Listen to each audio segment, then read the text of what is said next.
Bismillah ar-Rahman ar-Rahim. Assalamu alaikum wa rahmatullahi wa barakatuhu. Dear brothers and sisters, I want to thank you all for joining today's show. Today is August 5th, 2018. As we discussed last week on my show, I had brother Ali John who came in, a young youth in the Afghan community who is coming up is a sportsman who is involved in MMA, mixed martial arts. As I had stated earlier last week, that he has a title fight coming up, and that title fight will be held today here in the city of Anaheim, which I will discuss, and I will have the address put for you guys today. But aside from that, I just hope you guys did enjoy the show last week. We did get good responses. I got amazing responses from Ali John and from folks that actually did encourage me to bring more of a diverse group. In doing that, today I actually brought a very diverse special individual that is here with us. He is a very strong public figure in the Muslim community, not just that, but even in his own community at the Chino Masjid, Islamic, is it Islamic? Chino Valley Masjid. So not to say, I just want to first and foremost introduce our current chairman of the Shura Council for Southern California that oversees over 500 Muslims and 500,000 Muslims and roughly 120,000 Muslims here in the city of Orange County. So we have Dr. Ahmad Suba with us. Thank you so much for taking the time. It's a Sunday. I know it's usually Sunday is a family day, but I'd be very honest with you, dear brothers and sisters. Dr. Suba, anytime I've ever asked him for anything, he's been there, and he's been very supportive of somebody like myself who's very young in the Muslim community, and he's been very helpful. Again, thank you very much for coming to the show, Dr. Suba. My pleasure. Please, thank you very much. Introduce yourself a little to our viewers. Absolutely. I mean, while he says it's a Sunday and a family day, I feel I'm with my family always when I'm with the Afghan community of not only in Southern California but throughout the whole world and whoever's watching. My name is Dr. Ahmed Subuh. I am the religious director of Chino Valley Islamic Center, but also recently I've been elected as the chairman of the Islamic Shura Council of Southern California, which is an umbrella organization that has underneath it almost 70 Islamic centers and Islamic organizations. The purpose of establishing the Shura Council that was established over 22 years ago by great wise individuals in the community who thought that it's very important that we unite our efforts and we be together, working together, and that will make us stronger, more organized, and more productive. Now, after 22 years, I find myself in this position, standing on the shoulders of those great individuals who did amazing work for the community. So the Shura Council is the voice of the Muslim community of Southern California. It's the address. If someone wants to reach out to the Muslim community, they know where to go. And it is also a network of Muslim organizations. I mean, we cannot afford having 500,000 Muslims in Southern California living and moving around without having an address or a voice or a leadership that coordinate and collaborate the efforts of the different organizations. Perfect. Can I ask, well, you said it was over 20 years, and alhamdulillah, if you look at it, I think we do need, in the community, we need somebody to really guide us when it comes to, guidance, precision, a good perspective, an Islamic perspective. I know just recently when we have Eid coming up, a lot of masajids, they kind of go based off of, their home country or their own perspective of when Eid would be. But I think with the Shura, once you guys, I believe you guys, when you guys made the announcement this year, it was a little tricky. I think it was like a day right before. So what happened in that? I know it was very difficult. I called in and I even texted you. I'm like, Dr. Suba, when is Eid? When do we celebrate Eid? So if you look at all the Muslim countries around the world, they have one authority that tells them when is Eid or when is Ramadan. And for us in America as Muslims, we don't have that awqaf or Wazarat al-Awqaf or religious affairs ministry. So the Shura Council was decided several years ago that it will play that role by helping the community being more organized and being the authority that gives out those announcements and those information.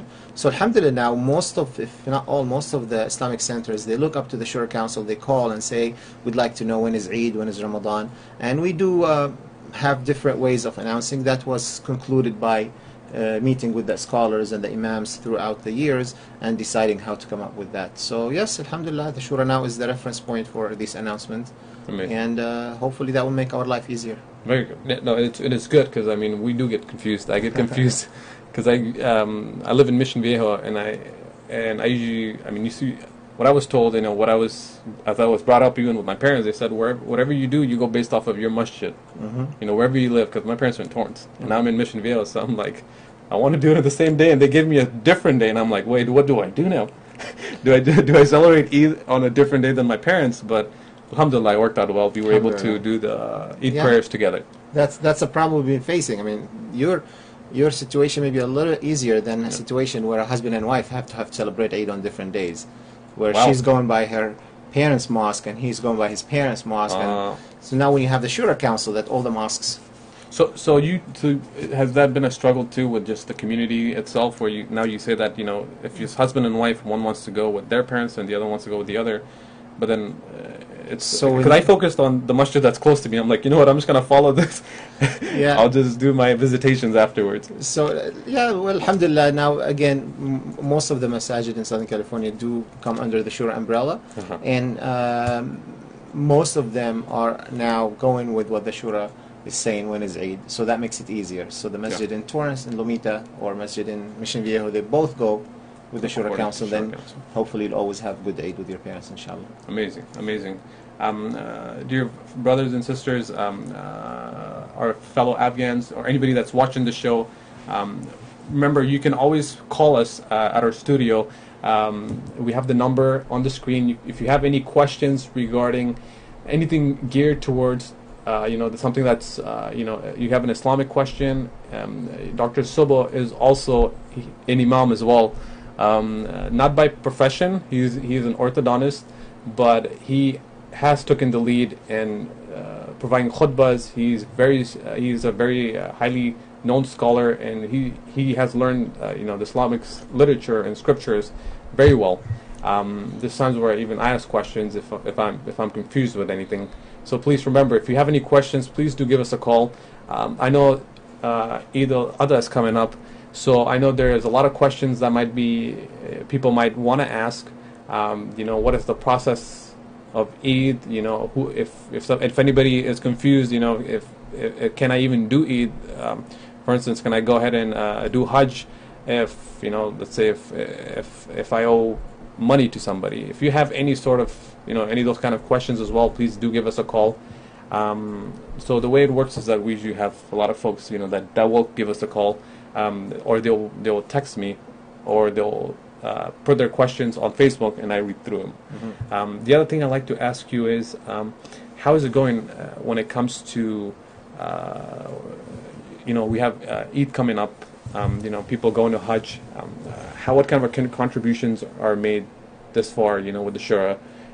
What is the work behind the Shura with the massages currently? Because I know there's a lot of programs in terms of package. Right. They have packages for. So one of the main things that we do is we hold workshops with known travel agencies who are big in taking people to Hajj, and we coordinate a workshop where people who are going to Hajj, they are more than welcome to come and attend. They get to hear from the travel agency, they get to hear from the imam who we invite to speak, they get to listen to their rights when they come back on the airports from civil rights organizations. So we kind of try to create a package of education of how to make your Hajj easier, because Hajj is a difficult trip. I mean, it's a challenge. That's why when you come back clean from all your sins. So we definitely want our people who are going to Hajj to be always having the best time and the most memorable experience, whether it's with their health, whether it's with their travel, whether it's with legal documents and everything. So that's one thing we do. The other thing is, as you all know, that many of the local imams, they actually go for Hajj. They take groups for Hajj. Okay. So that reflects with a shortage of imams during those coming few weeks. So masajid are not having enough khatibs. Eid prayer does not have enough khatibs to give all the Eid. So we're trying to coordinate, either get the masajid to do Eid together, either to find them a khatib who will give the khutbah. So we try to help with those things because it's a challenge at this time of the year. I mean, now that you said that, I actually never thought of that. Yeah. I actually never thought of that. And I have been to places where, people, they don't do it at the masjid, but they'll go to a community center. Right. And then they'll, now it clicks for me that they go to make it easier on themselves. But yeah, that's actually a big challenge if you don't have your head imam, right, somebody that, that's in charge of a place that knows, right, everything. And we do have on our website and in our newsletter a list of all the locations where Eid prayer is going to be prayed at, and who's the khatib, and what's the time, and what's the details of, for example, the parking fee, and if there's a carnival or something afterwards. So it's one list that tells you which city you want to pray in, and where are the locations in that city that people are praying, and which masajid are going to that location. And how can a viewer or somebody here in Southern California obtain that? Do they just go based off of their masjids, or can they just call the Shura? They can call the Shura, or the easiest way is go to the website shuracouncil.com or .org and subscribe to the newsletter. Okay. There's a red button that just click on it, put your email, and you'll start getting the emails from the Shura Council. So you'll get an email at least once a week that shows you. So next week you'll get an email that tells you where are the Eid prayers going to be. Because now we're waiting for the masajid to come back to us and tell us where they're going to have their Eid and who's going to be given the khutbah and all other information. Okay, perfect. Amazing. It's great work. I mean, this is why we need the Shura. Absolutely. We need the Shura. Absolutely. As we call it, folks in Afghanistan, here we call it, the majlis. It's a majlis of, folks coming together. Usually with us Afghans, when we say majlis, it's always, a gathering, more of like a party. But it's still a good thing where, again, I'm very happy that we have the Shura here in Southern California, because without it, I think we would be a little lost. And it's good to have somebody at a leadership role, to take that leadership role and, to keep everyone in check. And amazing. Have some check and balances in a way. This is an Islamic principle, by the way. A lot of people forget that the Prophet ﷺ said even if there are two people traveling in the desert by themselves, they should appoint one of them as a leader. So having someone to assume the role of the leadership, not to dictate or not to get the honor or the privilege of that, but actually to take the burden and the responsibility of organizing things and making sure everything's are running smoothly. So that is definitely an Islamic principle that we should always pay attention to. And now that you said that, as a leadership role in the Shura Council, I mean, you're the chairman. You were appointed to be on the board of the Shura. How many years have you served as being on the board of Shura Council? So the way it works for the Shura Council is there are 9 board members that are elected by the general body. We have 60, 70 masjid representatives who get together. There are quarterly meetings, but at the end of the year, there's one meeting where people nominate members of the community to serve on the board. And the election goes through, and then whomever is chosen by the general body will serve on that board, and then the board itself will elect and choose one among them to be the chairman. Okay. So I personally served, I would say the first time I served on the Shura Council board was maybe 8 or 10 years ago. Okay. And that was during, I think that the chairman at that time was both Dr. Maher Hathout, late Dr. Maher Hathout, and Dr. Muzzam al-Siddiqui. And then later on, I was elected again about 4 years ago, and I served 4 years before I was, I would say 5 years ago, and I served for 4 years before I was elected as in this position. It's I look at it as a responsibility and a burden, not as a privilege or an honor. So may Allah help us to do the job in the best way and serve the community in the best manner. I mean, so how can is it just for masajids, or can we include others to be a part of the shura as well? And how if and also, for instance, if a masjid wants to be a part of the shura, is there any criteria to that as well? Absolutely. So any Islamic organization, non-profit organization that has a physical office in Southern California, from San Diego in the south all the way to Ventura County in the north, including LA, Orange, and Riverside, and part of San Bernardino counties. Any masjid, any Islamic organization, it has to be a non-profit organization. It has to be it has to have a clear set of bylaws. It has to be registered by the state. Then they submit an application. We have a committee who looks at the applications and makes sure that the application is fulfilling all the requirements, whether if they have a physical office or not, whether they are non-profit or not, whether they are established well and they're registered. So the committee will approve or not approve, and then it will send its recommendation to the board. The board will look at it and then will announce it at the next quarterly meeting that this new organization is a member of the Shura Council. It doesn't have to be a masjid. It could be, I know you're involved with Access California, yes. So Access is a member of the Shura Council, even though it's not a masjid. Islamic Relief, Uplift, all these charity organizations also are part of the Shura Council.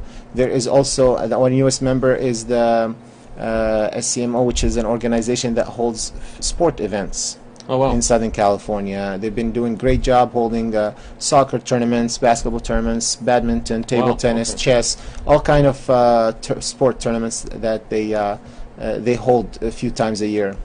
So there's another also organization just joined recently. It's called Olive, and what it does is just caters for senior citizens. Yeah, Olive Community. Olive Community. It creates programs and activities for our beloved parents, grandparents who are in the community, who are retired, who are have plenty of time to do stuff. We actually came in touch. I mean, we've been when they first were being established. The great organization. You know, we're actually doing a field trip with our seniors because we also have a senior program, and we're taking them to the beach. Oh, okay. So we're taking them to the beach. That's what they suggested, and then we have a yoga instructor. Okay. Who we take. And then, because in our facility we have yoga classes twice a week for our seniors. Okay. And they love it. Nice. No matter how much time you give them, they still want more time because it's good for their physical, mental, emotional health. This is a segment in our community that sometimes we don't pay attention to and we ignore. And many of us, especially who are in the working days of their lives, they're too busy, barely can handle to take care of their children or their jobs, their houses, and now they barely get the chance to spend time with their parents or take care of them. Some parents complain that their children only want them as babysitters or drivers to pick up the kids from school and drop them back, and they feel sad. They feel so it's good to have program for them, keep them occupied, have fun, health education sometimes. And what would you say? Because I know this has been a topic of discussions. You know, back home, a lot of us, especially I can speak for myself as well. You know, as the community, you know, parents are always, you know, with the children, and then the children do have time or do have the time to take him to go ahead and do things with their parents. But here, because of the workforce and the work schedule of both husband and wife, in order to sustain a good living in America, how difficult is that, or how have you seen the change in that? I know you said parents do complain, but how helpful would it be, or helpful it is for us to have programs like this, like get parents to come out of the house and do their own thing? Well, having these first of all, they are extremely important, extremely helpful, extremely beneficial, because if the parents, especially if they're immigrant parents who don't know a lot of friends here, because many immigrant parents, they're used to their environment back home. They go to visit the neighbors every day. They go to the coffee shop. They go to the market. They're more active. And then we bring them here. They don't know anyone. They don't know how to drive on the freeway. They don't know how to go around. So they end up being bored. They end up being isolated. And it's not right for us to not to pay attention or spend time with our parents, because our religion teaches all the time that, you know what, after worshiping Allah, the most important thing in your life is your parents, and you have to respect them, you have to take care of them, especially when they're old, especially after all the time they spend taking care of you, after all the things that they've done to you. Now it's your time to pay back to them, now it's time to take care of them. So the fact that people are very busy is not necessarily an excuse not to take care of their parents, but we're talking about practicality, and we're talking about realistic approach. We should have some kind of these programs to entertain the seniors in our community, so so they don't feel isolated, they don't feel bored, and then the children or their children should try their best to spend more time with them. And my question wasn't that the children don't make the time or put an excuse, because that shouldn't be an excuse to anybody. Right. But in terms of having programs for parents or for senior, for our elder adults or grandparents, that's more of where a lot of families don't even bring their parents there, because they all say, you know what, my parents don't need that. But in essential, you can you can really see that the parents are at home. Sometimes you have one grandparent, the other one's deceased, so they're at home. Again, it becomes more of a child. They're there to take care of the kids, kind of a babysitter, and so those are like unfortunate things that we see. I agree. No, we should. I mean, I would let them try it out. Let them see. I mean, we as a Muslim community in America still have a very small percentage of people above the age of 65 compared to other faith communities. I mean, we are the youngest community. I mean, I was reading a research the other day that over 25% of our community is youth, or teenagers or younger. And that's the highest percentage among all other faith communities. Other faith communities have between 8 and 11% that are youth. When it comes to seniors, we have 5 to 6% of our community are above the age of 65. While if you go to other faith groups, you'll find that sometimes 60% of them above the age of 65, 40% above the age of 65. There is a community that 75% of its members are above the age of 65. So we are a young community. Now as we grow, and as me and you become seniors in the coming decades or so, it will become more of a necessity to have programs for seniors, and you'll find more people involved in it and enjoying its Can we then say that the Shura would be open to? I mean, I know you've been very open, and the Shura has always been open to any programs that is needed for the community. We'll market it, we'll advertise it, we'll promote it. We're happy that the Olive community is part of our Shura right now, and we'll support it in every way we can to make it serve that segment of the community. Amazing, thank you. And the other thing, because you mentioned the youth, I know a lot of focus is on the youth, from the Shura background. Can you let the viewers know, or the audience, I know you guys have a youth fellowship program for students even going abroad. We don't have that yet, but we are planning for it. Planning for it. Yes, we want to. That was in a last year leadership meeting, and we discussed planning for this kind of program where youth can get together and maybe do some major projects together. One of the things that we've done this year at our banquet for the first time is we gave an award for Youth of the Year, and we plan to do that every year from now on, where we see one amazing individual from the young community members who done a great thing. This year it was an amazing young girl who started a STEM team, and girls, all girls, doing robotics and electronics things, and they won great prize in a major competition, and they made the news that Muslim girls winning the competition in this robotic electronic designing project. So and she won this prize of Muslim Youth of the Year. Next year we'll have another youth who will get that prize, inshallah. What also we promote and we help other organizations who have programs for the youth. You have civil rights organizations like CARE and advocacy organizations like Impact. They have programs for the youth, and they take them to DC, they take them to Sacramento. Actually, this weekend there's a Muslim Youth Leadership in Sacramento, and our director, Brother Malik, is with them, is with the program. It's organized by CARE, but also Shura is definitely supporting CARE because it's one of our members as well. Very good. Okay, very good.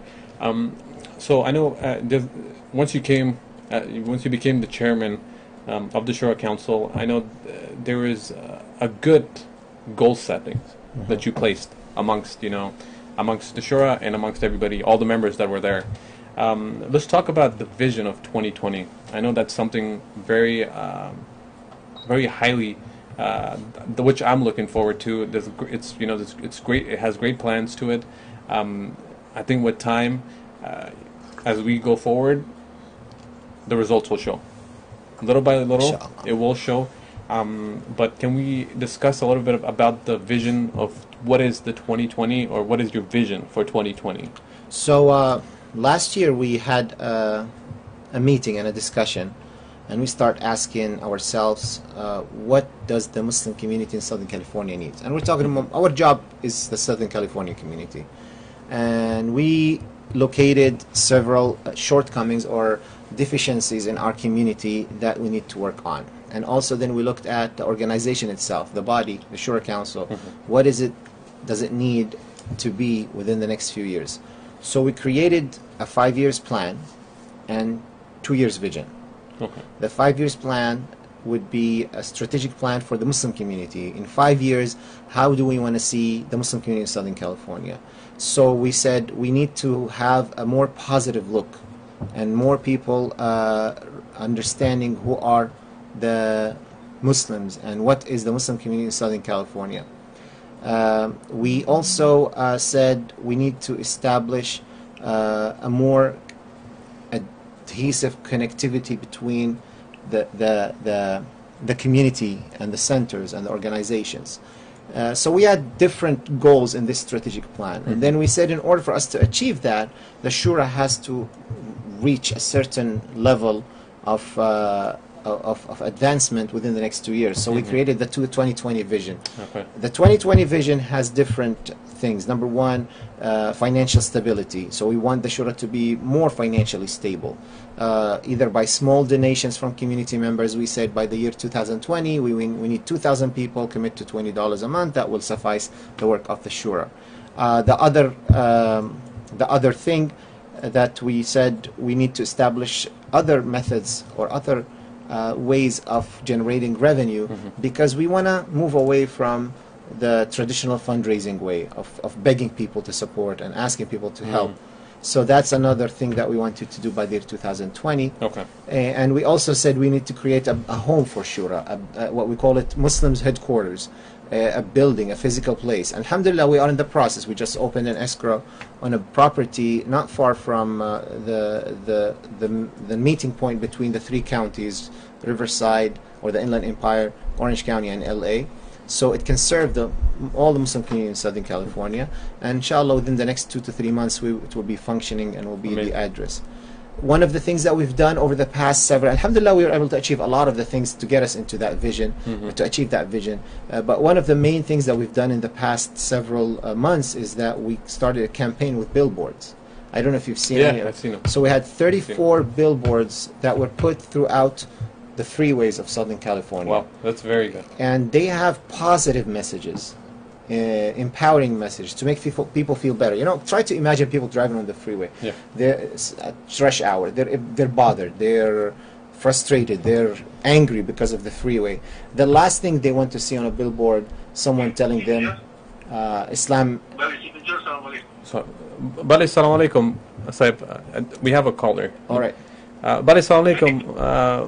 مجددی صاحب ولی هستم. شکر خیر خیردی.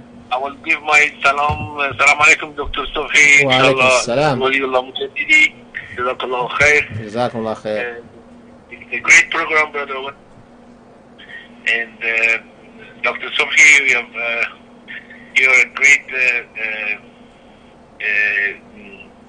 barak inshallah with the Muslim community. Jazakallah khair. I've heard your speech always, very, very meaningful and very helpful for the society. God inshallah will give you more strength and more to do more for the community. Ameen. We are very grateful to Allah subhanahu wa ta'ala to just have you people in our society, in our community, alhamdulillah. Thank you, Brother Wali. Jazakallah khair for your nice words. The reason I called, I was listening to your program, great program actually, a lot of information. I have a question regarding the Imam of Masajid.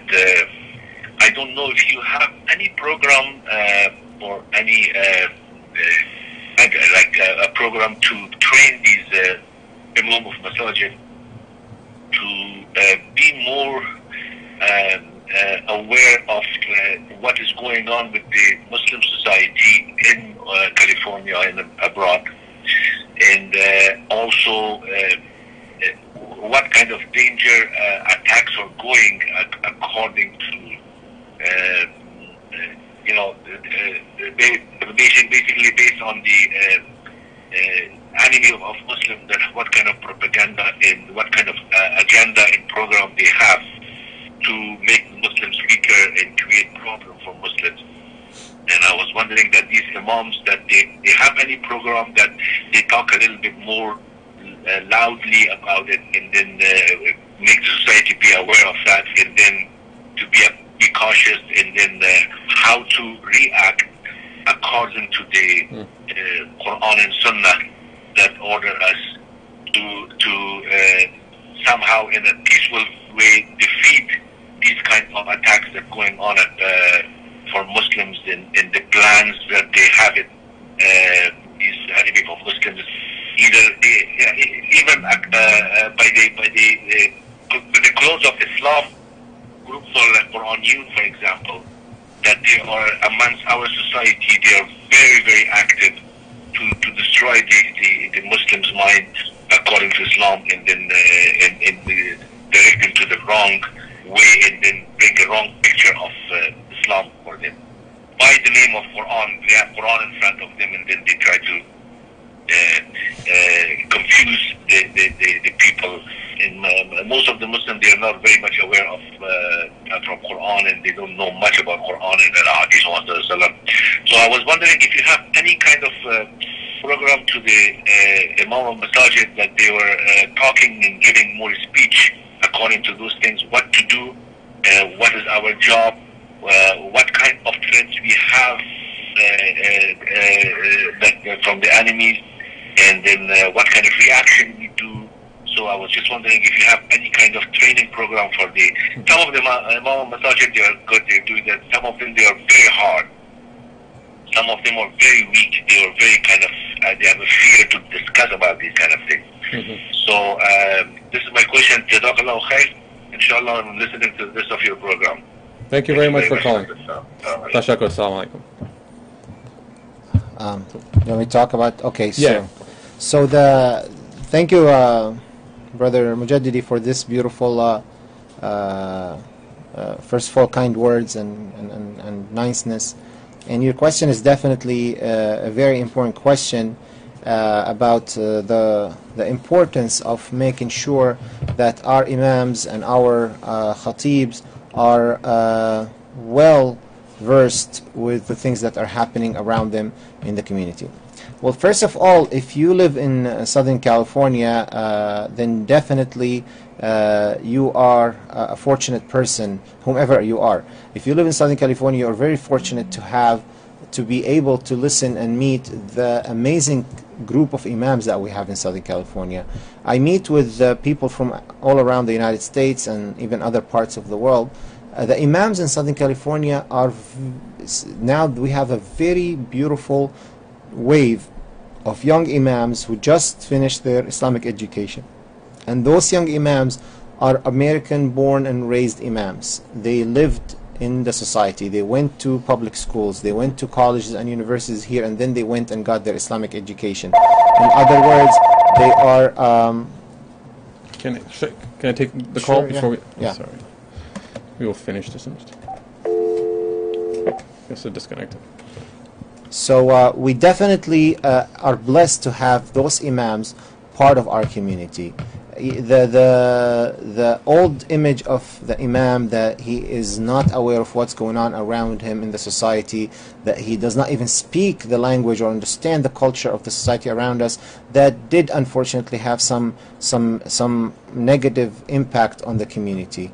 May Allah bless them all. They did a lot of amazing work, but they did have certain weakness when it comes to their understanding of the society or the community around them. The Shura Council works closely with several organizations that are they train imams. For example, IOK, Islamic Institute of Knowledge in Diamond Bar, under the leadership of Sheikh Nu'man Beg. They have seminary where they produce imams who are born and raised in the society, and they're trained in the society. California Islamic University, headed by Sheikh Mustafa Umar, is doing a great job educating everyone about the basics of their faith and their tenets and the tenets of our religion, and also producing people who can serve as khatibs and imams in the society. So we are definitely better than other places in the nation. Nevertheless, we still need to keep our imams up to date, just like any profession. When you talk to doctors, they have meetings regularly to keep up to date on the newest technologies. When you talk to engineers, they always have to take new certifications so they can always be on top of new things. The same thing for the imams. So what we did this year, we established something called the Board of Imams. The Board of Imams, the job of it is to empower the imam, keep them up to date on the newest laws and regulations. So we meet with them a few times a year. We bring an expert, an attorney, someone who can educate them about certain things that affects their daily life in the masjid or in the organization. For example, workplace law, sexual harassment law, financial law. So there are things that we try our best to get the imams to learn and help them learn about and that happens through this Board of Imams that we started just this year, alhamdulillah. And we've seen, alhamdulillah, good result. I mean, if you look at Ramadan, we had a series called 30 with 30. 30 days with 30 imams. I don't know if you got to see it, Wali. I did. It was wonderful. It's every day. Beautiful. We had one imams giving a talk for 3 to 5 minutes, and it showed us the amazing collection of imams that we have in our society and our community. So we are, alhamdulillah, inshallah, will be on the right path. Very soon you'll see, if not all, most of the imams are aware and well versed with the society things that are happening around them in the society. And the 30 days with 30 imams, it was actually, I really enjoyed it because it was good every single day.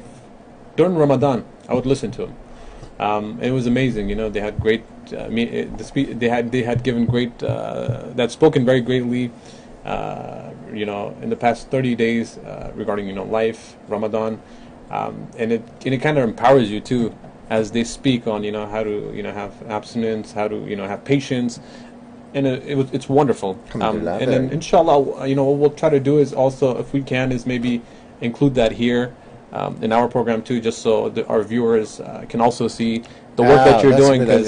Because to be honest, I mean, I have seen a lot of changes since you became. Since you took the leadership of the Shura Council and with the new board members and the amazing team that you have currently, I've seen a lot of change. It's progressive, progressively change. I've seen a positive change.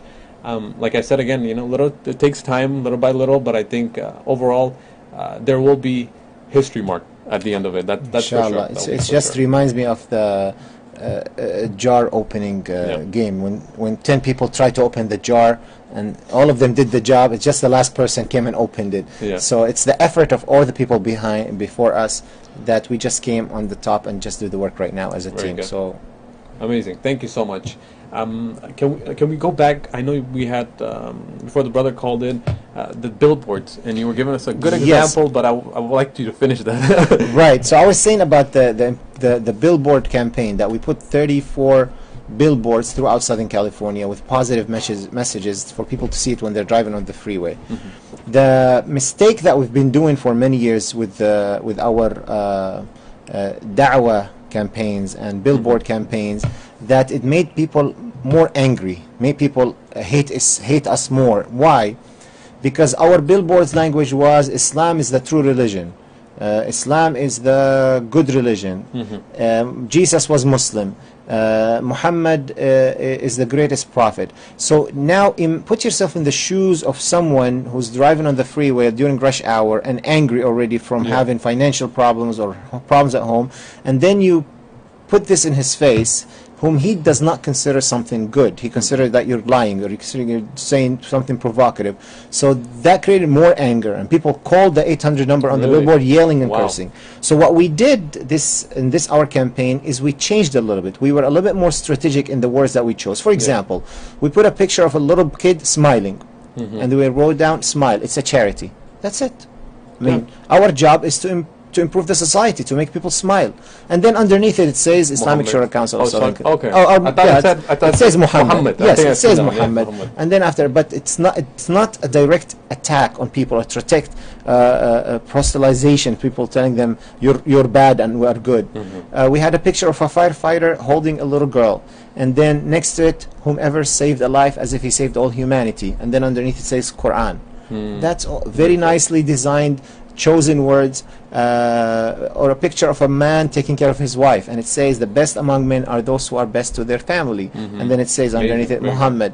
So this was amazing project. We got a lot of positive feedback. People watched it, people called the numbers in a very nice way, and hopefully it will make a big difference in people's lives. That's our goal. Very good, inshallah. I mean, it's great work, especially with the billboards. I think it's a good step towards putting a landmark, or being able to put something here in the U.S. for ourselves, especially as Muslims as well, and I think that's the best way to go about it too. Absolutely, and inshallah, to share the message of the Prophet Muhammad sallallahu alaihi wasallam. Inshallah, with your help, we'll start Shura TV sometime Inshallah. very soon, and hopefully it will be another idea or another project Inshallah, that can reach out to not only to the Afghani community but to the larger community as well and larger society, and you'll get the reward for Inshallah. building the steps for it. Inshallah. And then coming back to the 2020 vision, how can an individual actually become a member of? Because I know do you guys do a monthly plan Yes. of a membership that you guys have? It's part of the 2020. It's monthly supporter, we call them. Okay. And we ask people to look at Shura as a necessity. And just like you pay your electricity bill, just like you pay your water bill, just like you pay your phone bill, just think of it as another bill. And go to the website, sign up for maybe $20 a month. I mean, less than 4 cups of coffee that people buy from the coffee shop. Yeah. And less than 20% of your cell phone bill. So if we have 500,000 Muslims in Southern California, right? Yeah. So if only 1% of them, that's 5,000 only 1% commit to this program, we will not only have 34 billboards, we'll have 3,000 billboards. A single freeway will have a billboard. Every single corner of Southern California will have a billboard. We will be able to present you and present the community in a much better way. You know, we have a program that we send certified speakers to schools to talk about Islam. It's called MSN, Muslim Speakers Network, where we actually teach people, train them how to give a presentation about Islam. Because now it's in the curriculum of middle school to learn about world religions, including Islam. Most of the teachers have no idea how to teach Islam. All what they know about Islam is 9/11 and Bin Laden. And unfortunately, that's what they teach the kids. Now, ask a Muslim kid who goes to middle school, he will tell you that's what the teacher's saying. And our kids are being bullied because of these things. So what we're doing is we're certifying speakers based on a well-written curriculum, and we send flyers to schools telling them that we have certified speakers who can speak about Islam. If you want them to come to your school, we can send them to your school free of charge, and they will sit down in the class for an hour, answer questions, talk about Islam, and then that will do your job for the teachers. Over 7,000 students were taught about Islam by this program until 2017. This year by itself, this calendar year that passed, 4,500 students were taught. It is it's reaching out a lot. Now imagine how much that affects our kids who are going to public school. In the long term, it's going to be very beneficial. Let me grab this real quick. Hello? Hi, is this the Waleed show? Yes, this is. Assalamu alaikum. How are you? Walaikum salam. First of all, I want to thank you for bringing Dr. Ahmad Silva to your show today, and I have a quick question for him. Yes.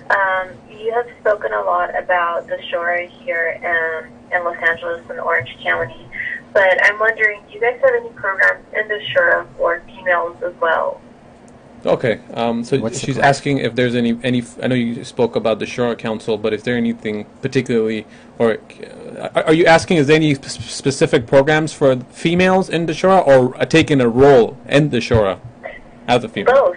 Okay. Actually, yeah, it'd be good to get information on both. Okay, great. I'll have Dr. Silva answer that. Thank you very much. Absolutely. Thank you very much for this important question. Since the the first day I was involved with the Shura Council over 10 years ago, there always been female presence at the board, for example, and female presence at the general body meeting. And that's not because men are doing favor to the women, or the Shura is doing. It's because that's how the nature of our community. Our community elected women to be on the board. Our community want sisters to be representing half of its members in the Shura Council. So we do definitely. Currently we have 2 sisters who are serving on the board, and we have 2 sisters who are among our staff as well and our team. One of them is the director of the MSN program, and one of them is the office manager. But definitely we need more sisters to step forward and be ready to be part of the work that we're having. As for programs directed towards the sisters, we definitely every year or so will have something that will affect the lives of the women, the Muslim women in California, in Southern California, in a way or another. For example, recently we're working on a research that we are interviewing female board members from all the masajid and the organizations in Southern California. We're reaching out to them and doing a research and asking them, how was your experience serving on the board of your masjid? How was your experience serving on the leadership position in your organization? And find out what are they saying and how can we improve it and make it better, and then present it to the larger community and the larger society. So alhamdulillah, that is something that's going on. As for the rest of the programs, it's not directly towards men or women, it's for the whole society. So when we have certified speakers going to teach at schools, it's both men and women who are doing that. Actually more sisters who are doing that than brothers when it comes to these things. We have a program called Young Inspirers. Young Inspirers is a training program to train young people, mostly fresh college graduates or college students, to know how to serve on boards. So we prepare them in advance, so one day when they are chosen by their masjid or by their organization to be board members, they will know how to run the board, how to act as board members. Now, majority of the attendees are sisters. Half of the trainers, the people who are teaching and educating, are ladies and female leaders of the community. So this program goes over 9 months. They meet once a month. They learn how to handle taxes, how to handle governance, how to handle employees and staff, how to handle bylaws, how to make sure they abide by the non-profit law. So these little, and then at the end they graduate with a certification. Now this certification, they can take it back to their masjid and they say, you know what, I'm ready to serve on the board whenever you need me. The disasters that happen in some masajid because, or some organization, because the people who are serving on the board, some of them, not all of them, have no idea how to serve on a board. They just happen to be there. They think it's a gas station that they can run easily. Alhamdulillah, luckily that's not the majority, but many people do have this kind of mentality. We don't want that. We are evolving. We're becoming, we're not that young community anymore, so we need our board members and our leaders to be well trained and well certified to serve in those positions. Right. So we got another caller. Hold on. I guess it's disconnected. I'm sorry to cut you in the middle of it. No problem. So let's continue, and then what we're going to do is I'm going to show a clip of the work that you are doing here in Southern California. So should we just go ahead and do that, and maybe Sure. we can take a quick break as well? So dear brothers and sisters, what we're going to do is we're going to show you guys a great clip of the work that Dr. Ahmad Soba does here in the community. So we will start that. This was actually this one of the talks that you had given at this year's Shura banquet, and we'd like to play that, and for our viewers to see, how the banquet, what the banquet, what is the reason behind it, and please do enjoy it, and then when we come back, we'll discuss more.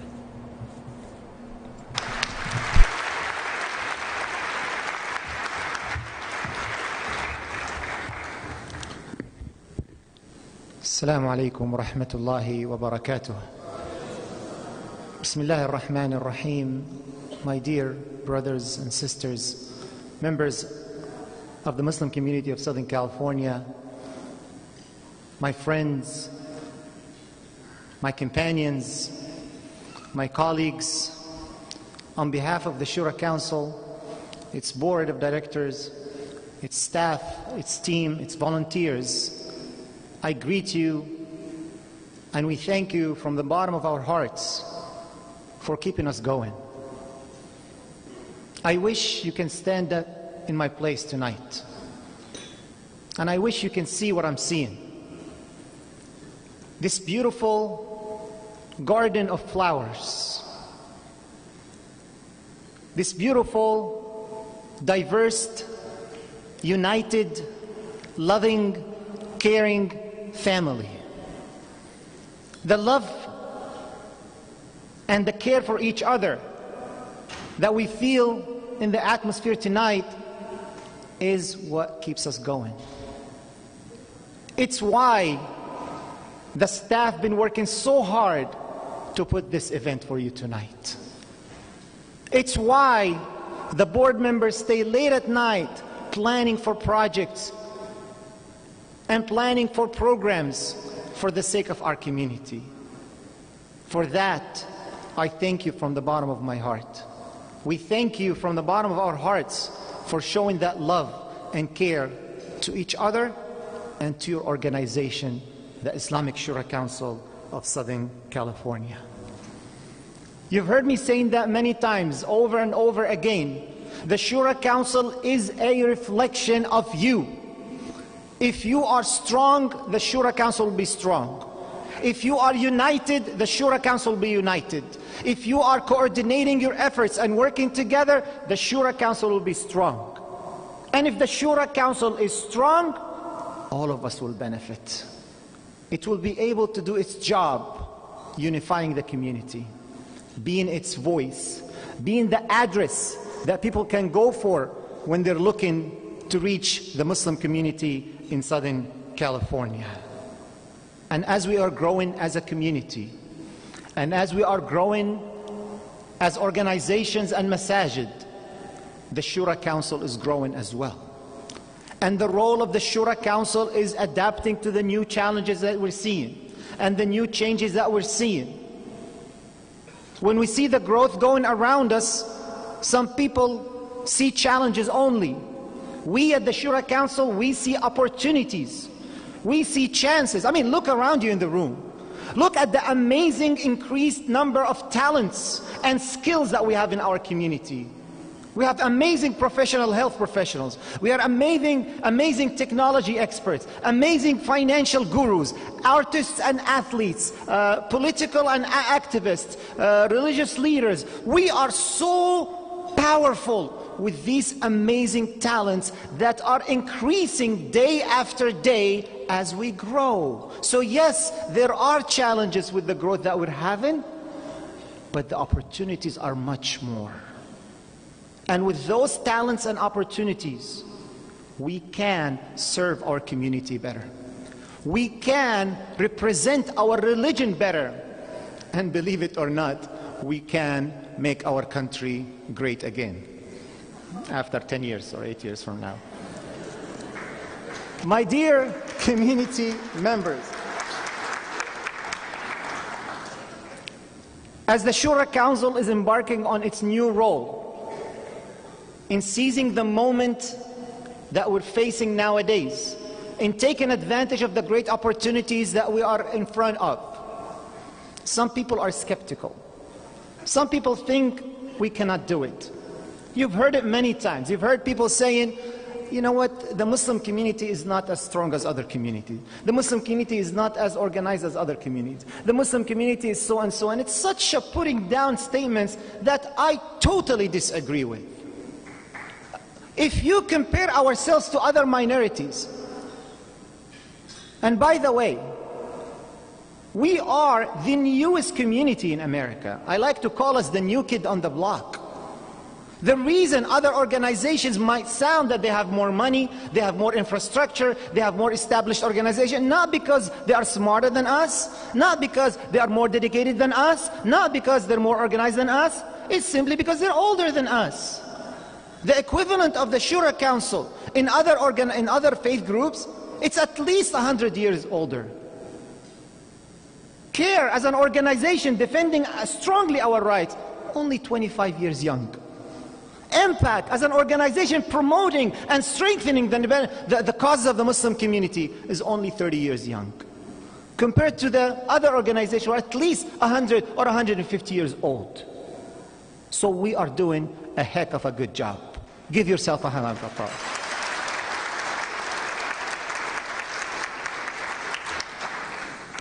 Now we might try to give ourselves all the credit. Yes, we deserve some credit.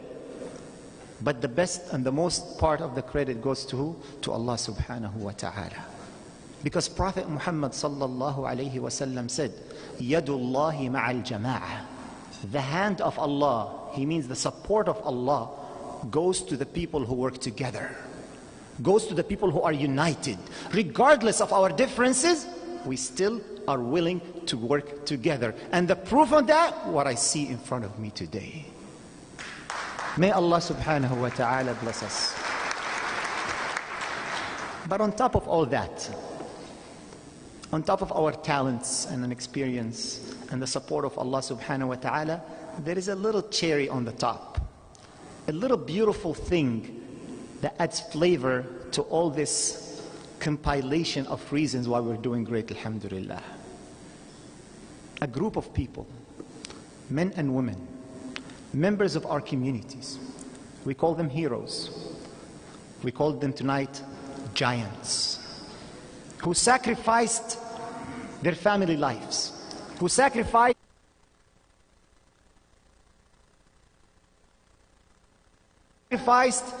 buying nicer cars and nicer homes so they can serve our community. Tonight we are gathered to honor those giants, those people who've been serving our community for the past 20, 30, or 40 years. For those we say, thank you. For those we say, may Allah bless you. And for those we say, may we stand on top of your shoulders, please.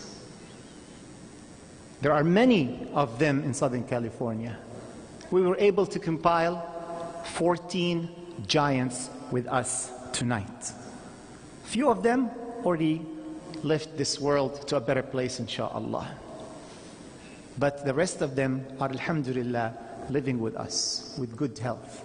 We are here tonight to recognize these amazing individuals. I'm going to name them, and you all know them. But this is just a small token of appreciation to show them that we do really care, that we do really appreciate everything you have done to our community. Dr. Ahmad Saqr, may Allah subhanahu wa ta'ala bless him. We have Sister Zuhar Saqr and her son Hussein Saqr sitting down today to acknowledge this recognition from our community. You don't have to save your applause till the end. Each one of them deserves a lot of applause, by the way. Dr. Maher Hathout.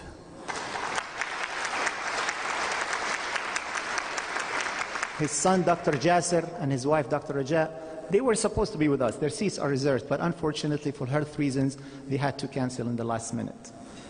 Dr. Muzammil Siddiqui, who is sitting down with us today. May Allah subhanahu wa ta'ala bless you. Imam Sadiq Safir, who is sitting down with us today. Imam Abdul Karim Hassan. Did he make it today? I could not.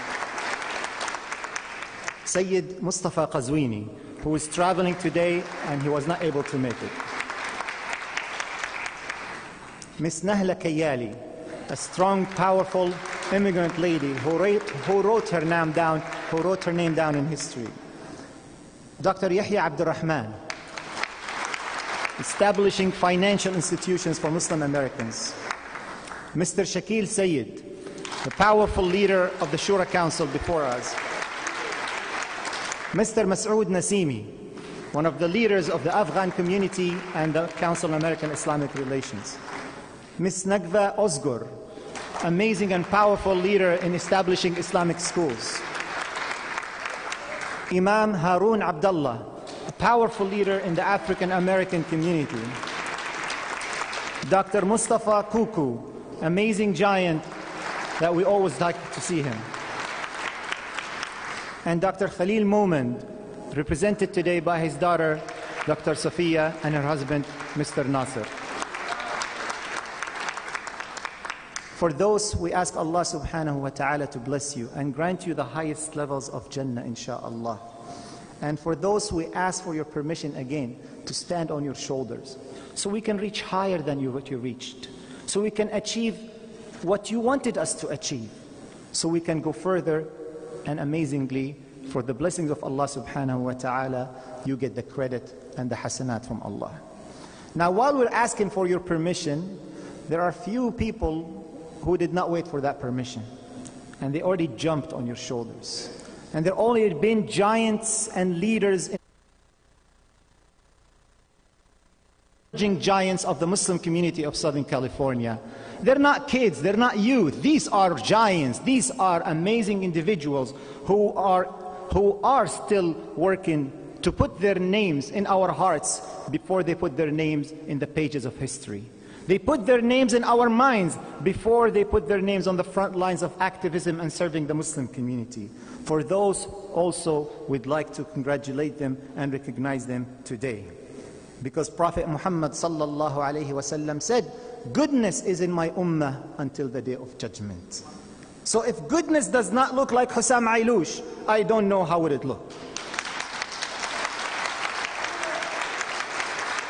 If goodness does not look like Salam al-Mariyati, I don't know how would it look like. If goodness does not look like Imam Amin Umar, I don't know how it's going to look like. If goodness does not look like Jihad Turk, I don't know how it's going to look like. And if goodness does not look like Imam Jihad Safir, I don't know how it's going to look like. And if goodness does not look like Sheikh Nu'man Bej, I don't know how it's going to look like. If goodness does not look like Imam Taha Hassan, I don't know how it's going to look like. And if goodness does not look like Umar Hakim, I don't know how it's going to look like.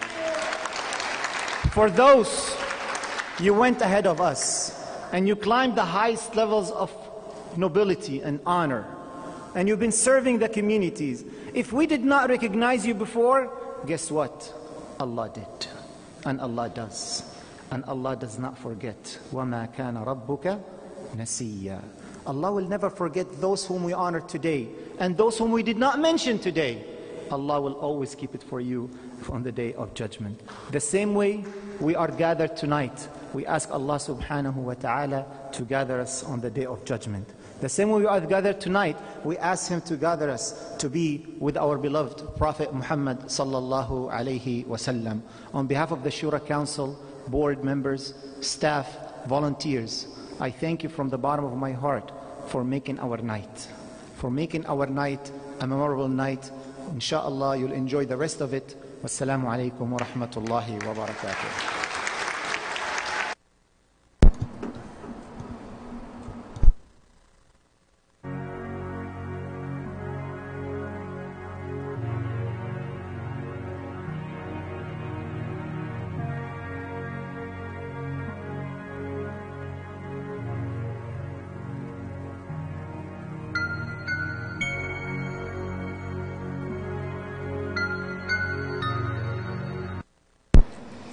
Welcome back, dear brothers and sisters. I hope you guys enjoyed the great clip from the Shura Council banquet that took place this year, April 14th. It was an amazing banquet. I personally loved it. It was really good. It was very informative. Not just that, but you gave a very powerful speech, and I love the fact that you were able to really acknowledge our giants, folks, as we called our grandfathers.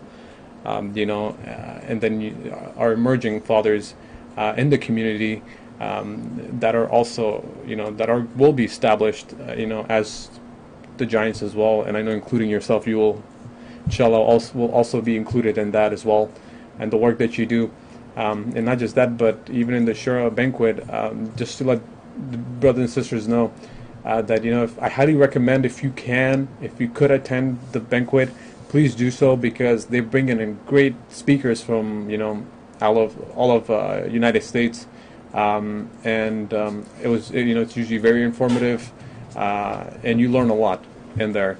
It's an Islamic event. It's a family event. It's an amazing event. And again, for those that are watching, I've gotten a question via Facebook. So let me just read that to you. Okay. If you can please answer it. One of the brothers, his name is Najib Jabar Khail. He asked the question: as far as the U.S. is considered as melting point on culture, language, traditions, and somehow religious basis, how can we make sure to supplement programs to prevent our children's generation to be melted on all values, especially on the faith and Islamic values as well? How can we melt them or work together into combining, and tackling our youth and children? Thank you, Brother Najib, for such a very, very important question. And actually, is this on? Okay. Yeah. So, first of all, we have to understand the dynamics of our community in America. It's very important to know that as Muslims, especially immigrant Muslims, who came to the States based on many studies and researches in sociology and minority studies, they found out that Muslims in America and in Europe, when they end up living in those countries, they were divided into three main groups, or categorized in three main groups. The first group, those who completely isolated themselves, completely cut their connections with the society around them. Mm-hmm. They are in their masjid, in their Islamic schools, and they do not like to interact with the society outside. And that happened to many other cultural minority who migrated to the West. They isolated themselves. They did not want to be influenced by the outside society. They believe that their values have to be protected from any influence from outside. Those, unfortunately, they created confusion among their children, because their children, when they went to college or they went to the daily lives of work and normal life, they were shocked. They were confused on how to handle situations. And either they retreated and became isolated even further, or they completely jumped into the lusts of life and into abandoning their faith and not practicing completely. And that is a problem that we faced in those who completely isolate themselves. The second group are the opposite, who completely melted into the society, who changed their names, who changed their looks, who do not even identify themselves as Muslims, who are living a materialistic lifestyle, who do not care about their faith and the value of its faith. Those, they come to the mosque or the masjid in two occasions. Either when their children are teenagers and they are in trouble, they come and tell us, please help me, my daughter is on drugs, my son wants to leave the house, or so other stuff. And our answer will be, where were you for the past 16 or 17 or 18 years in your child life? Why didn't you be part of the community? Mm-hmm. Or they come to the masjid, unfortunately, carried on the shoulders on their janazah day. It is so sad, but that's another reality and another extreme that we don't want to see. From my observation and from the studies, the best model is the middle ground, which is what we call it positive integration into society. I'm going to be part of the society, but I'm going to protect my values.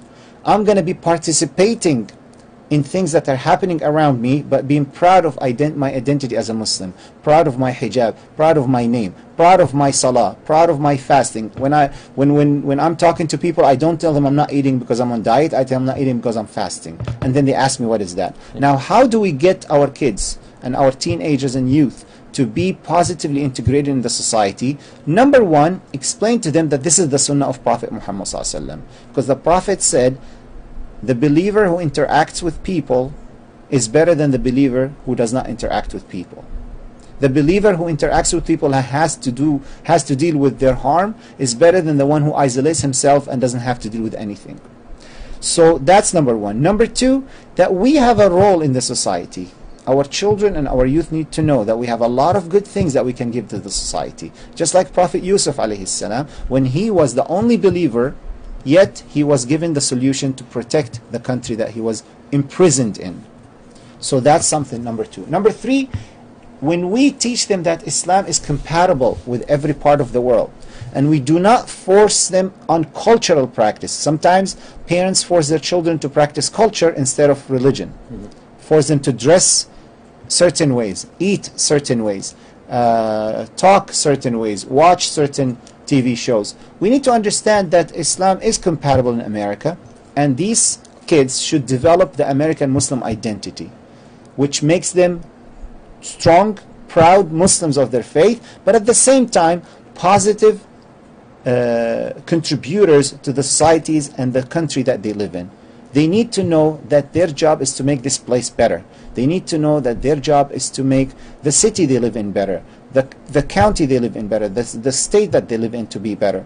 If they start realizing that they have a role to do goodness, because that's our religion, to be good wherever you are, to provide goodness whenever you can, and to do good things when you see it. Actually, when you see something bad, Prophet Muhammad ﷺ told us, try to change it.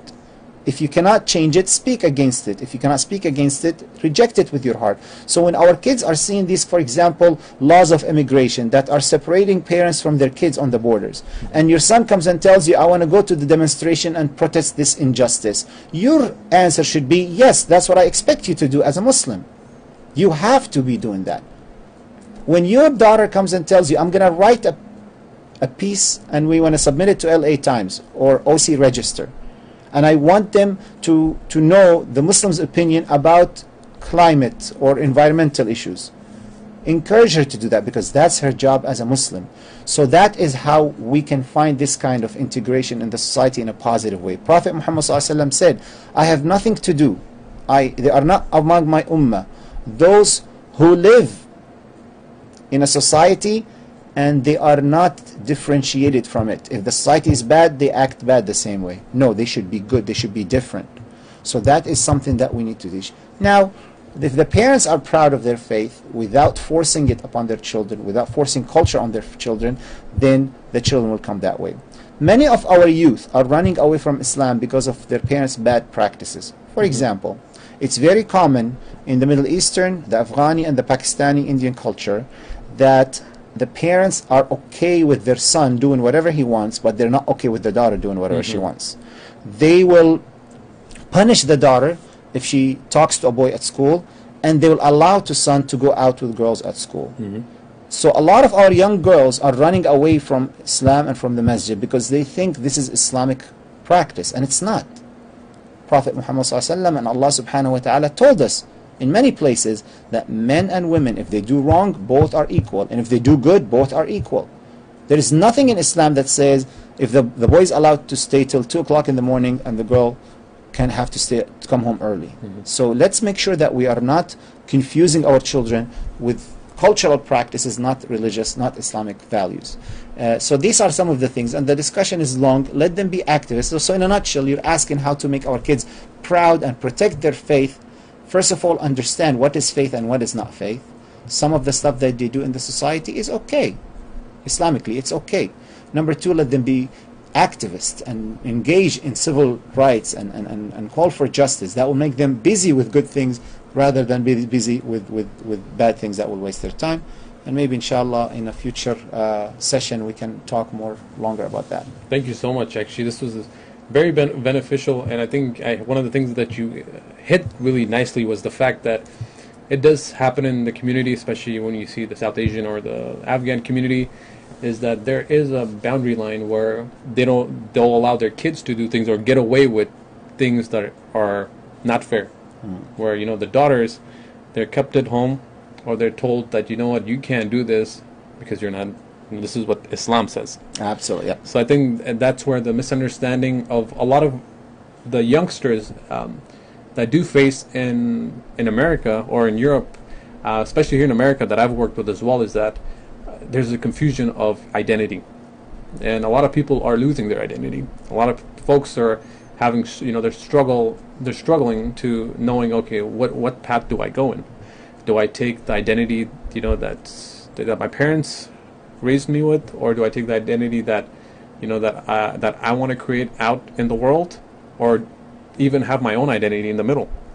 And I think a lot of the challenge does come into the factor that communities do not go out and they don't participate in their own communities, in their Islamic communities, Islamic events, and that causes a problem, because later in life when the child comes in, now the parents like, nope, in order to keep them or have them, let's say, listen to us, is to kind of throw religion at them, which makes it really bad, brothers and sisters, because religion does not promote stuff like that.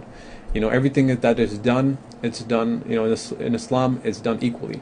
They've had, it's like, maybe Dr. Subuk can explain it better. It's like a balance sheet where, females and males, they kind of balance each other, even in their rights and what they do. So one of the reactions for these practices is the strong attitude that a lot of the young Muslim girls are having towards men, and sometimes becomes an animosity, because that's the trend happening in America, that it's like the girls feel it's a fight. Even though Islam says men and women are not identical, it says they're equal. They're equal in their rights, they're equal in their duties, but they have different specifications, and that's how Allah made us, and we should understand that, and that is something that we need to teach our girls and our sons when they are growing up.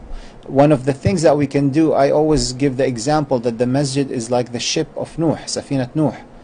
When the ship of Nuh went through the flood and the water, and it saved the community, the masjid saves us from the floods that are happening around us. There's a huge war against religion, not only Islam. There is a huge war on anything that believes in God in America nowadays. You walk around, there's billboards that talks about atheism. There are billboards talking about ridiculing the idea of faith and the idea of believing in Allah. So to protect them, they need to be associated to the Islamic Center, to the masjid. They cannot just do this on their own. Friday prayer is not enough. They should go and spend some time in the masjid. And if the masjid is not the place that you like, it's not a fun place for the kids to be, make it that way. I know the masjid that we're in Chino, now we put a basketball court inside the masjid. So people can go and enjoy their time there. And amazingly now, every night, there are several teenagers are playing there. Before that, they didn't used to come to pray. Now they're coming to pray. So things like just this. Just a basketball court attracted to yes, come in. Absolutely. Absolutely. It made a big difference. And another good thing that you had mentioned, especially with parents, they should model. There should be a role model to their kids, because I know usually they'll send their kids to Islamic schools, but the parents themselves won't come in and be as involved into the communities as well. So the kid, the other thing, the issues that we see is that, the kids come up and say, well, my parents don't do anything. They send us to go and learn all of these things, but when we come home, they're not. There is a nice phenomena happening in our community that I'm finding out many of the young generation is more attached to Islam than their parents. I see many young people, many young girls are dressed modestly while their moms don't. Many young boys, they read Quran better than their fathers. And many young boys and girls want to go to the masjid more than their parents, which is a good sign, which is, alhamdulillah, a good sign. And I give credit for their parents, because even those parents who are not practicing, at least they did something to make their kids love to practice Islam. And that is something, inshallah, we'll see the fruits of it in the many years to come, as we see these young people have the love of Islam and have the proper training of running a community, inshallah. So being in Southern California, I know one of the biggest events that is put here in Southern California for a lot of the majority of the Muslims here, which I attend, is the mass conventions. And what would you recommend? Because the mass convention is just so beautifully put together. It's like bringing all the families together, and especially all the children's together, and it's an educational 2-3 day convention that covers everything. Absolutely. That covers everything. So how was that something that you would highly recommend? Every majority of folks that are there. In short, absolutely, no doubt about that. Mass LA or Mass Los Angeles is a member of the Shura Council, and a strong member of the Shura Council. Actually, one of their leaders is one of the board members, Sister Dua Alwan. She's a board member of the Shura Council. I think that convention is a beautiful family gathering. I attended it many times. I take my family to it whenever I can. And if you're not doing anything, I think they do it on Thanksgiving weekend. And if you're not doing anything on Thanksgiving, that's the place to go. Go and enjoy and see, meet other people, enjoy the talks. Get some water.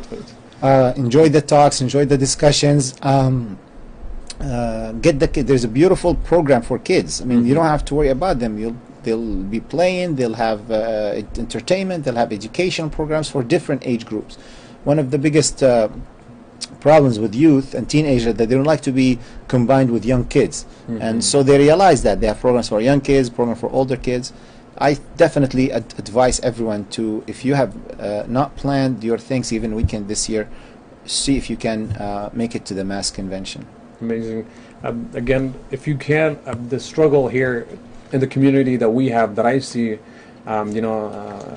being part of, being Afghan, what I've seen, I think my throat's getting, it's passing down the cough to me as well.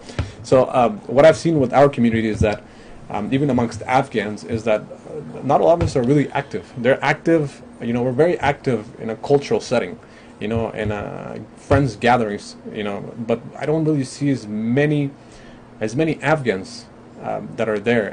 There are Afghans that are participating in programs, but when they do it, they enjoy themselves so much in the community, in the Muslim community, that I think one of the things that I've noticed is that the reason why we don't hear much about it is that those young Afghans, they don't really promote themselves as. They don't. So they take out really the cultural aspect of it. That's what I've learned. They take out the cultural. They say, you know what, I'm following the religion. The cultural aspect of this stuff I'll keep out, but they just go based off of what's there. Many times I meet young, amazing people who are activists, and then I find out later on that they're Afghans. Like, I was like, what? You're Afghan? It's like, I didn't know that. So it's I mean, which is a true understanding, by the way, of faith. Like, what we're saying, there should be no difference between us as a community members. But there is nothing wrong in actually showing or being proud of your identity as an Afghan. People love the Afghani community. I mean, I didn't hear any Muslim from community who have issues with the Afghan community. I always have so much respect and love for them. And many times people think I am Afghan, and they start talking to me in Pashto or Urdu. And I was like, I unfortunately I don't. I would love to learn it, but I don't speak it. But absolutely you're right. I mean, these are nice gatherings. These are it's good to preserve parts of the culture. It's good to transfer it to our children. My point earlier is not to teach it as Islam, not to teach it as religion. No, it's good to have cultural. It's so beautiful. I mean, the food, the clothing, the gathering, and many other things. They are so nice. It shouldn't be the primary teaching of it, though. It should be Islam should be the primary. Islam is the religion, then and the cultural principles. comes after. Yeah. I mean, sometimes when there's contradiction, we teach the Islam. Because many times, I don't know if that's in the Afghani culture, but it's very common in marriage that the fathers of the bride will ask for very high dowry, and that dowry that represent honor. And if her cousin got such a high dowry, then she should get such a high dowry. Islamically speaking, it's the opposite. Prophet Muhammad ﷺ said the best women and the best brides who have less dowry. Yeah.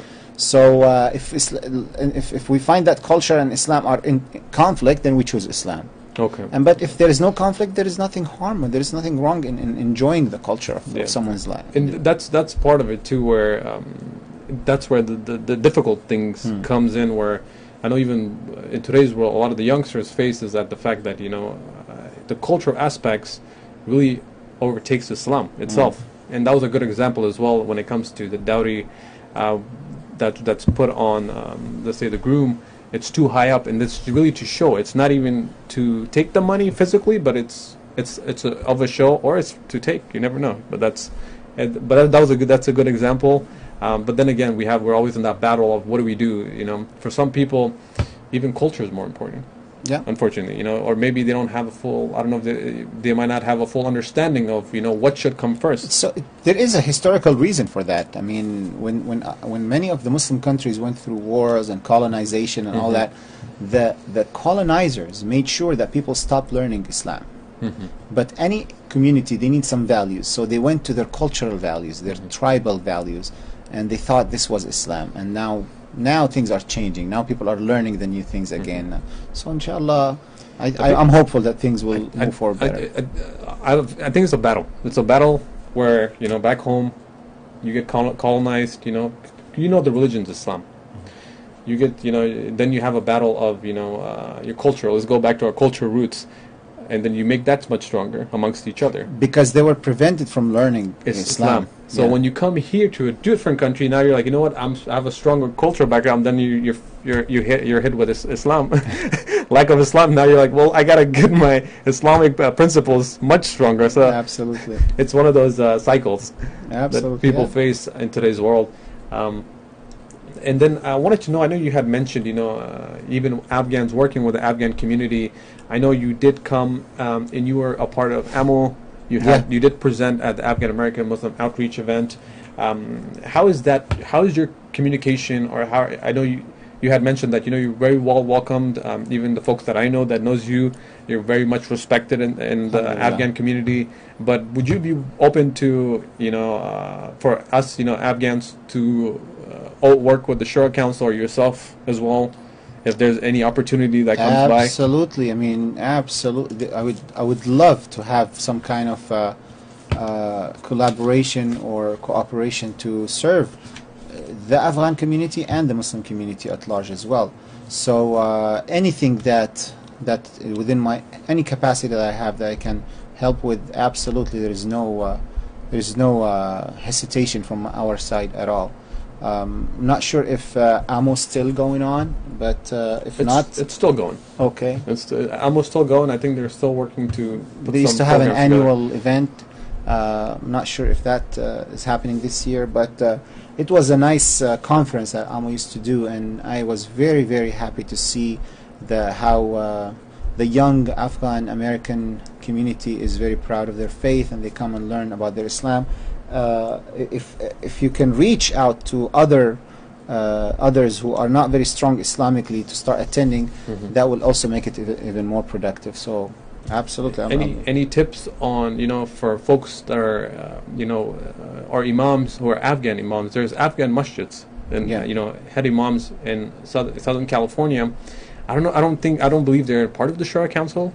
So I was just giving the khutbah this past Friday at Jamaluddin Afghani Islamic Center in Fullerton. Fullerton, okay. Yes, and I told them it's about time to be part of the Shura. It's a new masjid. It's a new, nice, beautiful place, and they were excited because we spoke about it before, and I think they're going to submit their application very soon. Very good, very good.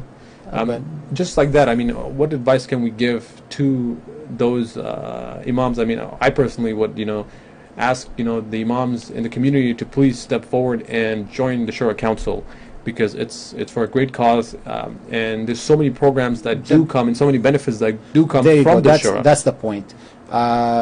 You kind of have to show the benefit of being united with the rest of the community. You have to see the benefits of being part of the Shura. For example, we have a set of manuals called Masjid Operation Manual. It's like 6 or 7 books. Each one of them teach the masjid how to run a certain aspect in it: finances, governance, taxes, laws, youth work. So it shows so much in that manual that any person who's opening a new masjid can just take it and implement it, and it will have successful operation in the masjid. So when they see that this is part of the benefit of getting such training or getting resources, and then they will definitely be more than happy to join. Amazing. No, that's what we need. Even as Afghans, I think, you know, I always am for, you know, our community to move and progress in America, but even first and foremost to start that have that starting point from our own communities, to take the step to come forward and to join, the bigger audience, that have been established and have been here for years with so much knowledge and so much benefits that the Shura can provide. Well, it could even help. There's certain masajids or in the Afghan community where they need help, but they don't go out to reach for help. They want to do it themselves, but they don't even. I think it's also more of a cultural thing where they don't go and ask for help, for more of a pride thing. But I think for us, we need to work together as a community to really help, not ourselves, but mainly to help our children, and to be thankful for when we have our grandchildren and grandkids in the future. Everything that's being put or that's being established here in today's world is really for them. It's not really for us and the work that we do. We're just workers. Yeah. That we we do small things one step at a time, but really at overall, like Dr. Silva, the work that he's doing with the Shura Council is really to make life much easier, to have a strong principle, an easier principle of work ethics for our grandchildren. That's what it essentially goes for. So when generations come afterwards, they're easily able to identify themselves as a Muslim, be proud of their identity, and be able to work with amongst one another in times of hardship. There's a Palestinian story that talks about a young boy going with his grandfather to the farm, and the grandfather is planting an olive tree. Now, the olive tree, for those who don't know, takes generations to grow. I mean, if I plant myself an olive tree, I'm not going to see it giving fruits within my lifetime. So when he was putting the tree in the ground, the child asked his grandfather, "Why are you wasting your time? I mean, why are you planting this tree and you're not going to live enough? You're too old to see the benefits of it." So he said something amazing. He said, "They planted, we ate. We plant, they will eat." Very beautiful. So older generation did the job, we benefit from it. Now it's our turn to do the job, so future generation will benefit from it. Yeah. So give credit, give appreciation to all the people who did work before us, especially in the Afghan community, the gentlemen and the ladies who tried their best to keep the strong identity of their community here in America, and especially in Southern California, and benefit from their work, and then see what you're going to be doing, so as you said, the future generations will benefit. Absolutely, and that's what it's for. Even the work that I do is, so there's times where people, they do things just for, name, fame. People come in, and it depends on, everybody has a different purpose in life and what they do. The main goal is like, what can you provide? Can you, I'm young, I have the time, and as long as, I'm available to the community, and I've told, our viewers as well, I will come here every Sunday, I'll provide psychoeducation. If there's any professionals, any community leaders that need to come here, I'll bring you the source of, that need. Nice. Even going out to the communities and working with Access, it's the same thing. It's the work that we do, especially when I do it, there's no burnout to it. That's the beautiful part of it. That's the one thing that I've learned, especially when you're working for the sake of Allah. There's no burnout. That's what I've noticed, and I go at it. I know currently my parents are watching and my wife's watching. They're not happy they're actually watching me on TV.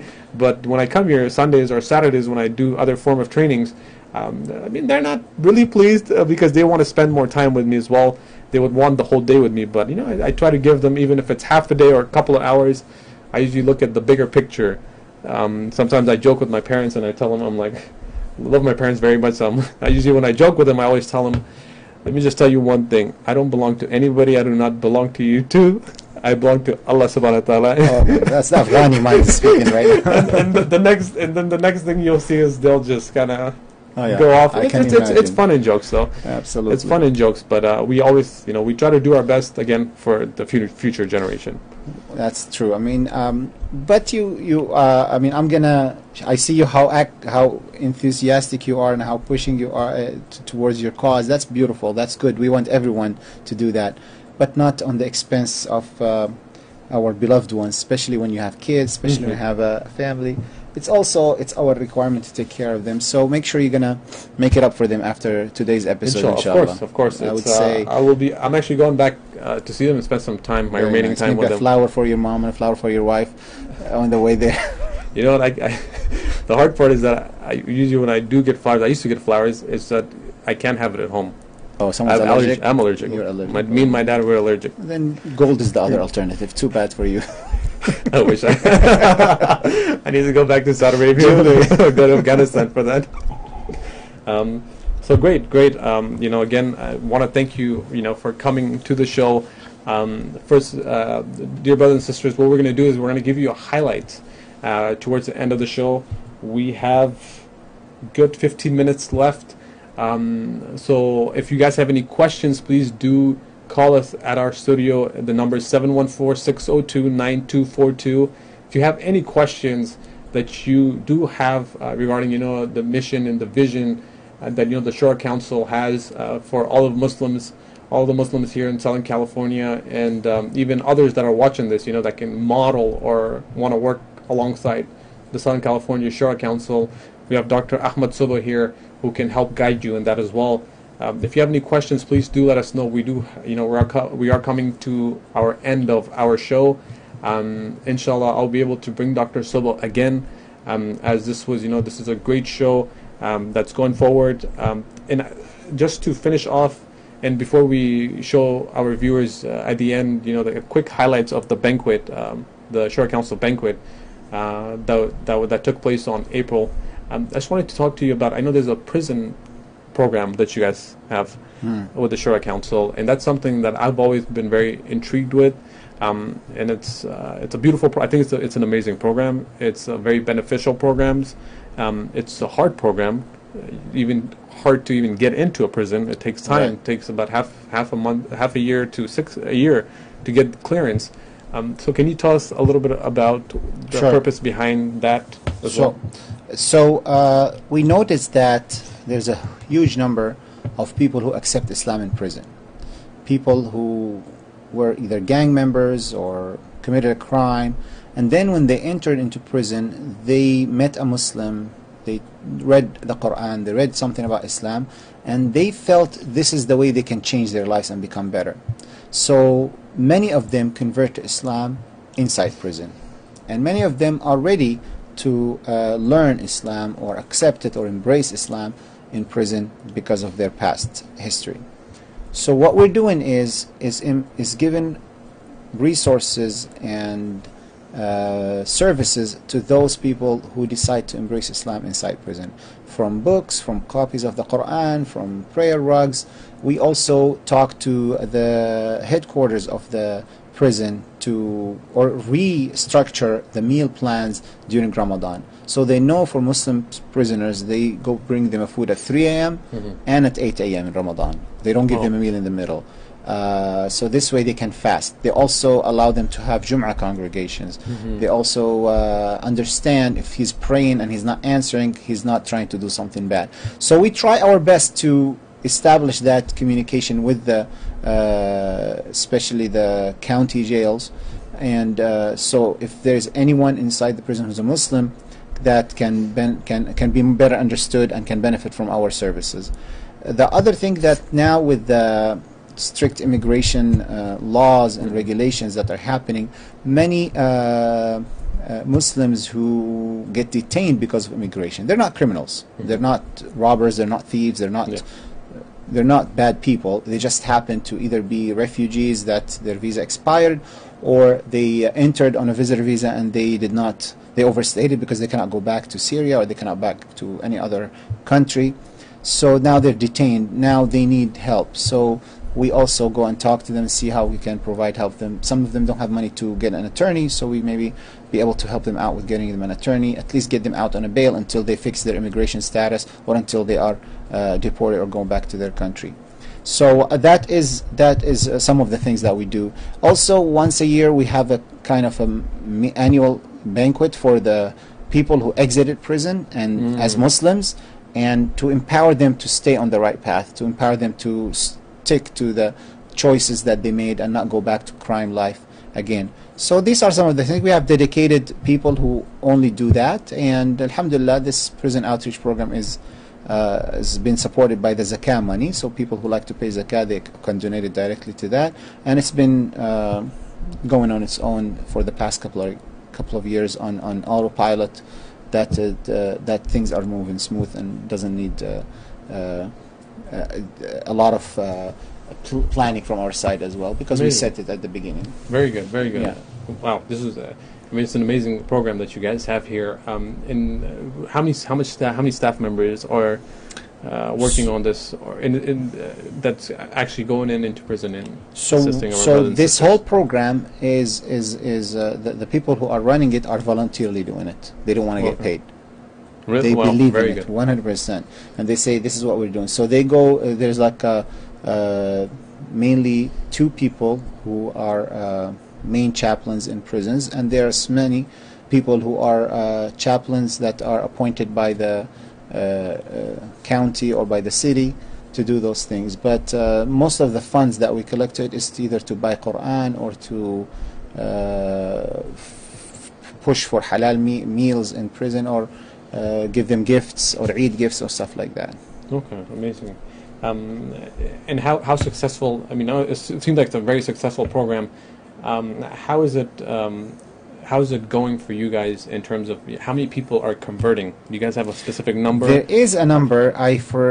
To be honest to you, I slipped my mind, but I think this year, I remember the number was in the thousands. The people who took Shahada this year. Wow. Yes. So it's a huge Mashallah. number.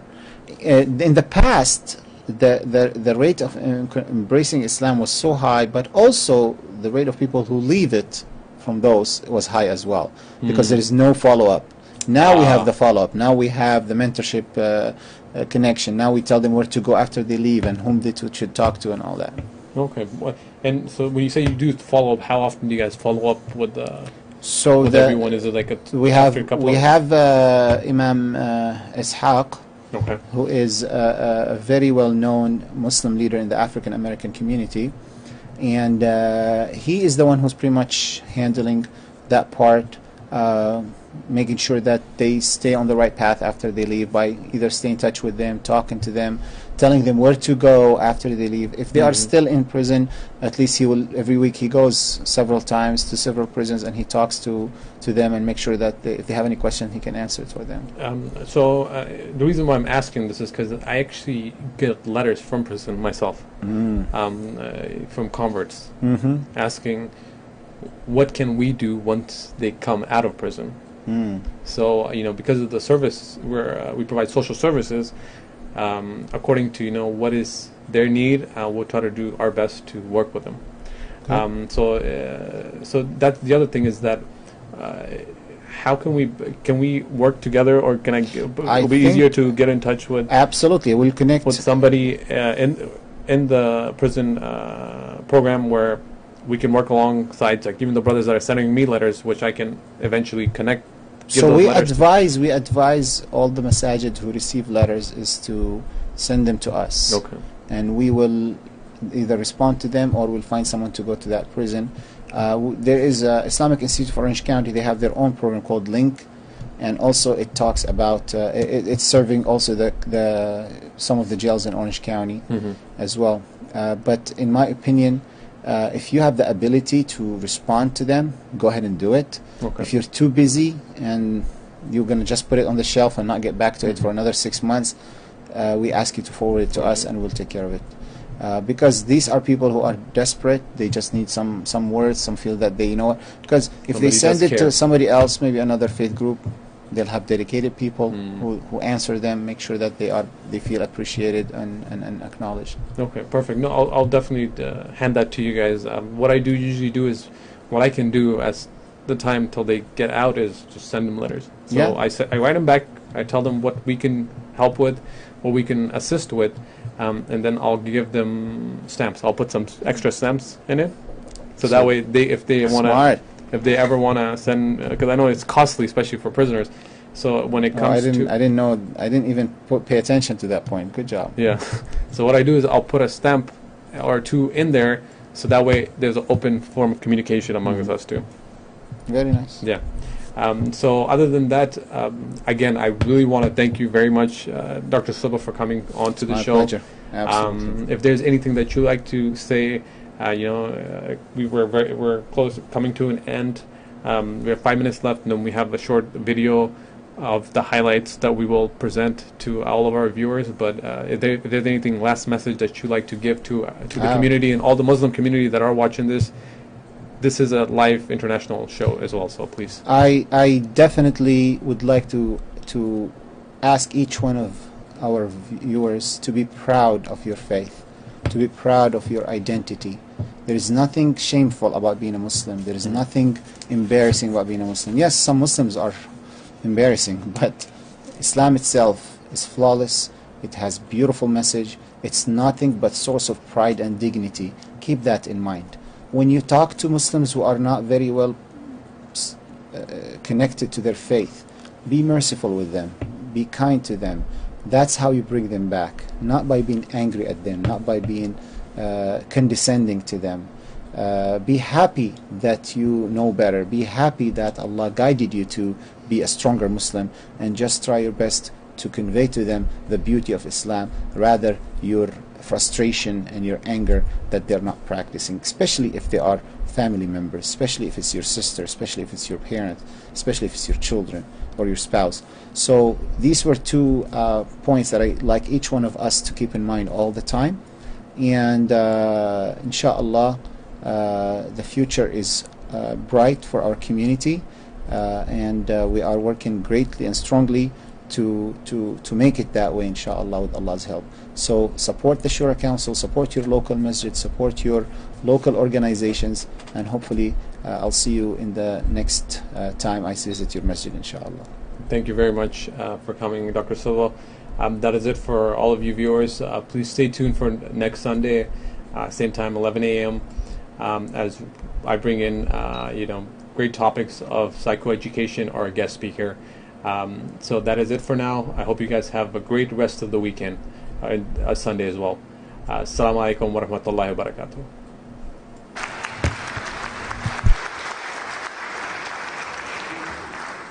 Takbir. Takbir. Allahu Akbar, Allahu Akbar. You know, I was sitting there listening to this.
Set me free and make me strong.